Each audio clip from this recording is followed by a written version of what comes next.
انیس مراد آبادی۔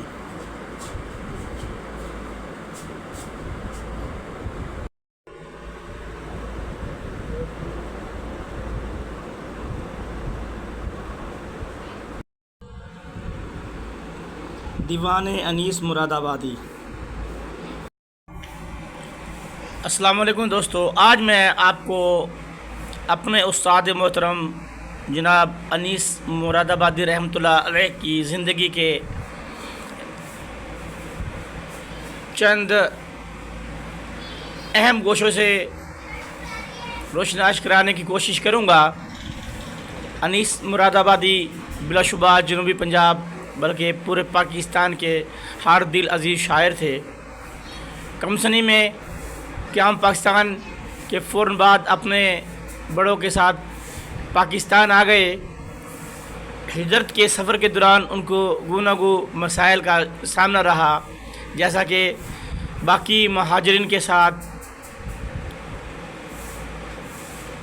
رویہ روا رکھا گیا، بالکل اسی طریقے سے ان کے ساتھ بھی ظلم بربریت کا رویہ روا رکھا گیا۔ خیر، دشمن تو دشمن ہی ہوتا ہے، اور دشمن کا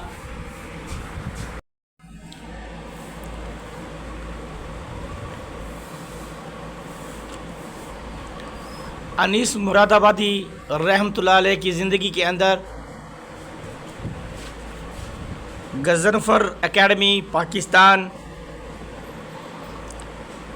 سٹی ریلوے اسٹیشن ملتان نے ان کی ایک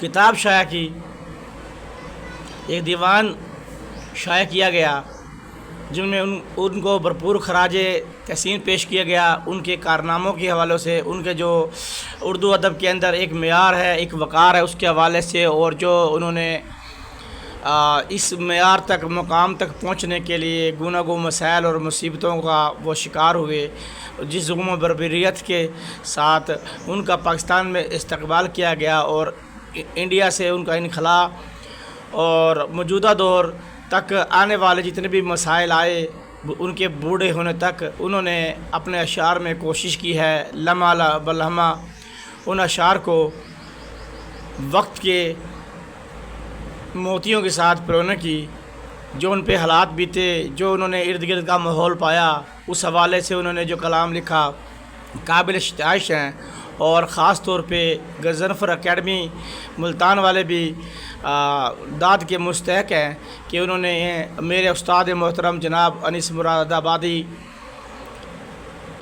رحمۃ اللہ علیہ کو یہ اعزاز بخشا، اور ان کا دیوان مرتب نہ صرف مرتب کیا بلکہ شائع کیا، اور اس کو لوگوں میں پھیلایا بھی۔ بہت بہت شکریہ غضنفر اکیڈمی اور میرے اساتذہ محترم کے نام کو چار چاند لگانے والے تمام احباب کرام، جن کے اندر شیر افغان خان جوہر، عارف منصور صاحب، مرزا خورشید بیگ میلسوی، راؤ طاہر علی طاہر، اور عدنان سعید، عابد گرافکس اینڈ پرنٹرز، اور دیگر احباب جنہوں نے اس کتاب کے اندر دلچسپی لی، جنہوں نے دیوان انیس کے اندر خاطر خواہ مواد ڈھونڈنے کی کوشش کی اور ان کی شاعری کو پسند کیا، ان سب کا بہت بہت مشکور ہوں۔ تو انیس مراد آبادی کے بارے میں صرف اپنی طرف سے یہی کہوں گا کہ 1997 میں جب میں ٹیکنالوجی کالج ملتان سے سرائے صدو اپنے گھر جا رہا تھا، تو رستے میں مجھے وفا قریشی صاحب ملے چوپرٹا میں، انہوں نے بھی سرائے صدو جانا تھا، تو میرے ذوق و شوق کو دیکھتے ہوئے انہوں نے مجھ سے پوچھا، تو میں نے اپنی شاعری کے حوالے سے تھوڑا سا بتایا ان کو، تو انہوں نے مجھ سے صرف ایک بات پوچھی کہ آپ کے استاد کا کیا نام ہے؟ میں نے کہا کون سا استاد؟ میرے تو بہت سے استاد ہیں۔ کہنے لگے نہیں، وہ جو استاد ہیں اسکول کے، شاعری میں کون ہے استاد؟ تو یقین مانیے گا میں نے تو کوئی استاد رکھا بھی نہیں تھا، نہ مجھے ایسا کوئی خیال تھا، نہ ہی مجھے یہ پتہ تھا کہ ہمارے سرائے صدو کی سرزمین اتنے بڑے عظیم انسان کو استاد کے روپ میں مجھے مہیا کرے گی۔ یہ بھی اس رسدو کی زرخیز زمین کا تہ دل سے مشکور ہوں کہ جنہوں نے مجھے ایسا استاد میسر کروایا یا دستیاب ہوا جو ناقابل تردید حد تک صاف گو، دلیر، بے باک، نڈر اور حق سچ کی بات کہنے اور لکھنے والا، اور اپنے اندر شاعرانہ طبیعت کے ساتھ ساتھ زرگری کے شعبے میں باکمال شخصیت تھا۔ خیر، وفا قریشی صاحب جو کہ ملتان مظفر آباد کے قبرستان میں مدفون ہے رحمۃ اللہ علیہ، ان کے کہنے پہ میں سرائے گیا۔ قدیمی جامع مسجد کے پاس ایک چھوٹی سی زرگر کی دکان تھی، اس کے اندر انیس مراد آبادی صاحب بیٹھے ہوئے تھے۔ انہوں نے ایک اعلیٰ سماعت لگایا ہوا تھا، چھوٹا سا ایک اعلیٰ سماعت تھا ایک کان کے اندر۔ میں نے سلام پیش کیا تو کہنے لگے میاں کس وجہ سے یہاں آئے ہو، کیا مقصد ہے آنے کا؟ میں نے اپنا سارا مقصد بیان کر دیا کہ استاد محترم میں ایک شاعر ہوں، اور شاعر بھی بغیر استاد والا۔ میں نے جو کلام لکھا ہے وہ دل کی گہرائی سے لکھا ہے، لیکن اوزان کا مجھے پتہ نہیں ہے، پتہ نہیں کیسے لکھا ہے، جو بھی لکھا ہے۔ خیر، انہوں نے مجھے اپنی شاگردی میں قبول کر لیا، اور میں اپنے اندر بہت زیادہ فخر محسوس کرنے لگا۔ میں اپنی ڈائریاں اٹھا کے لے آیا، استاد محترم کے سامنے رکھ دی۔ استاد محترم میرے اشعار کو دیکھتے، مجھے دیکھتے اور پھر گنگنانے لگتے۔ پھر مجھے کہنے لگے میاں یہ کون سی آپ نے بحروں میں شاعری کی ہے؟ میں نے کہا استاد محترم مجھے تو بحروں کا نہیں پتہ، میں نے تو دل کی شاعری کی ہے، دل سے شاعری کی ہے، اور یہ بحر کیا ہوتی ہے مجھے تو یہ بھی نہیں پتہ۔ تو استاد محترم نے مجھے بہت شائستگی سے سمجھایا، اور ایسا سمجھایا کہ مجھے واقعی سمجھ آ گئی۔ انہوں نے مجھے ایک گردان دی، فولن فولن فولن فولن 4 مرتبہ۔ انہوں نے کہا میاں اس پہ لکھو۔ میں نے کہا کہ استاد محترم میں اس پہ کیسے لکھوں؟ مجھے تو پتہ نہیں فاولن کیا ہے یہ، پھر فاولن یہی لکھ دوں میں؟ جس پہ استاد محترم مسکرا کے مجھے انہوں نے کاغذ قلم پکڑا، اور مجھے علامہ اقبال کی ایک جو نظم تھی اس کا ایک شعر، ایک مصرع مجھے دیا، کہہ رہا ہے اس سانچے میں آپ نے ڈھالنا ہے پورے غزل کو۔ تو تیرے عشق کی انتہا چاہتا ہوں، میری سادگی دیکھ کیا چاہتا ہوں، اس طرح کی کوئی تھی غزل علامہ اقبال کی۔ تو میں نے پھر پہلی جو نظم لکھی، پہلی نظم جو میری تھی، غزل تھی جو پہلی میری، وہ غزل بھی اسی زمین میں تھی۔ تو میں نے لکھا تھا میں بیمار الفت دوا چاہتا ہوں، تیرا ہی صدا سامنا چاہتا ہوں، سر بزم چوما تھا تیری جبیں کو، میں اپنی خطا کی سزا چاہتا ہوں، نہیں تیری نظروں میں گو میری قیمت، تیرے دل میں لیکن بسا چاہتا ہوں۔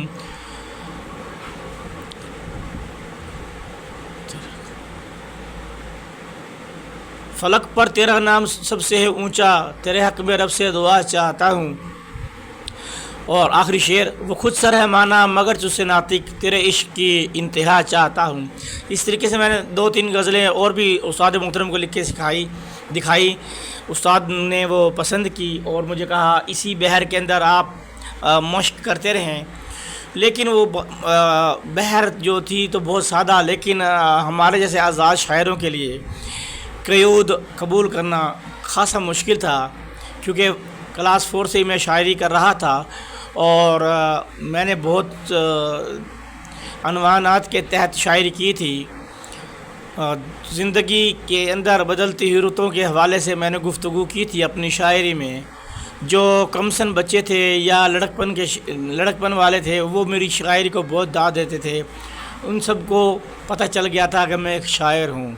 مگر جو شاعری کے رموز و اوقاف ہوتے ہیں، جو بحور ہوتی ہیں، ان سے میں نابلد تھا، اور مجھے واقعی ایک استاد کی ضرورت تھی۔ اللہ تعالیٰ کے فضل و کرم سے مجھے انیس مراد آبادی